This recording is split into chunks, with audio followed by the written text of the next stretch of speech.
No business should maximize its profits. I really do mean that. And in fact, I'm going to say something else as well. No business does maximize its profits. And those who say they should are revealing some very weird form of psychopathic tendency. And yet in every single undergraduate classroom in an economics course in the UK and probably around the world, and in every single undergraduate classroom for an accountancy course in the UK and probably around the world, students will be told businesses exist to maximize their profits on behalf of their shareholders. And I've got to tell you, they don't. Let's explain why. First of all, I defy anyone to be able to define the profit that a business is supposed to maximize. Profit does not exist as a thing. Let's be clear about this. You can't see a pile of profit. You can't go to a shelf and pick it up. There is no such thing that is identifiable as profit as such. That makes it exceedingly difficult to maximize because how do you measure it? It's a residual. It's the difference between the income of a business less its expenses during a period. But first of all, you've got to be able to define what the income is. And trust me, I was a chartered accountant for a very long time.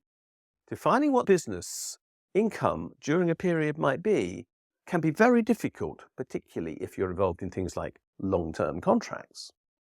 And you've got to be able to define the expenses of a business during a period. And trust me, that can also be very difficult. Imagine you're running a nuclear power station as your business. What are the costs this year for decommissioning the power station in 30 years' time? Do you know? No, no one will. There are estimates that have to be made when you come to creating a set of accounts to state what the costs of a business during a period are, and those costs are able to be manipulated in almost any way you like to come up with a figure which is pretty meaningless when we come down to it with regard to what they might be, and therefore, what is profit? It's an sort of ambiguous number for income, which could be open to manipulation in all sorts of ways, less a figure for expenses, which is open to manipulation in all sorts of other ways, and which might, by the way, include a lot of things which have not been spent during this period because they relate to spending either in prior periods, which is what depreciation on fixed assets is, or which will be incurred in the future, which is, for example, the cost of paying the pensions to the staff who are working now. All of that means that profit is a figure between this and that. How do you maximize a profit between this and that? How do you know that you've maximized it? Can you? Well, of course you can't. The only way in which economists say that you can maximize a profit is by assuming that you know the answer to all the accounting questions that I've just raised. You know what your income is precisely, despite all the ambiguities that occur because a single period of account, whether it be a day, a week, a month, a year, or whatever, is a particular extraction from a time series that makes no sense in itself. And that you know what all your expenses are subject to all the same constraints. The reality is you can't know those things. So first of all, the economist's view of profit, both now and as a cash flow into the future, which is their alternative view of what profit might be, is nonsensical. But let's also deal with another dimension of this. To maximize profit is absurd because it's probably the best way to destroy a business that anybody has yet found. Let me explain that. If you want to maximize your profit, you will probably want to abuse your staff. I don't mean in any physical or other way. I just mean you won't want to pay them what they're worth, and you'll be thoroughly mean with their holiday allowances. You'll be miserable about them taking time off when they're sick. You won't support their training. You will make their life uncomfortable whilst they're at work because you're trying to extract maximum value for minimum payment out of them. Those staff won't stay for long.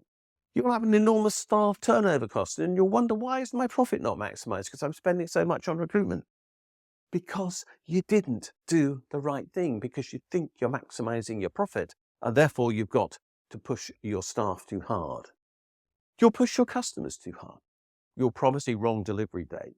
Or you'll have all those hidden extras that Ryanair were once so well known for. There's a wonderful song that I quite enjoy watching called Cheap Flights, and it's about the fact that you can't buy an air ticket for 50p. Because when you do, you discover there'll be all the add-on costs of booking the seat, getting your luggage on board, printing your boarding pass, the cost of actually paying, which will be on the company's own credit card, which you've got to apply for and then have a processing charge on, and everything else. The point is, you will be conning the customer if you are trying to maximize your profit, and they will resent you doing so. And you'll also be abusing your suppliers. I really don't like people who abuse suppliers by taking excess credit and then declaring after 90 days of non-payment, here's your payment less 5%, which is the discount for our prompt handling. What? And yet that is what big business does. That type of abuse goes on regularly. This is what profit maximizing does. It shows a focus on the well-being of one group in society, the supposed mythical shareholder, none of whom will probably be known to the management of the organisation who is supposedly acting on their behalf, and everybody else can go to, well, hell in a handcart, if we put it bluntly. And that's not okay, because if you do that, you might in the very short term maximise your profit, but in the long term you won't. So which of those two do you want to do? Do you want to have a business that survives or a business that fails? A business that flourishes or one that is pretty much low? That is a choice you can make. But if you are a profit maximizer, you will probably go for the business that's going to fail and be low, because you will be abusing the community on whom you are dependent. If you really want to succeed in business, and I've run quite a lot of businesses, I do know what I'm talking about. I used to also be senior partner of a firm of accountants, which advised hundreds of clients on how to run successful businesses. And the point was, what we told them was, try to make the customer happy, keep your staff happy, keep your suppliers happy. And in the process of doing that, try to add what value you add to the community that you are trying to serve.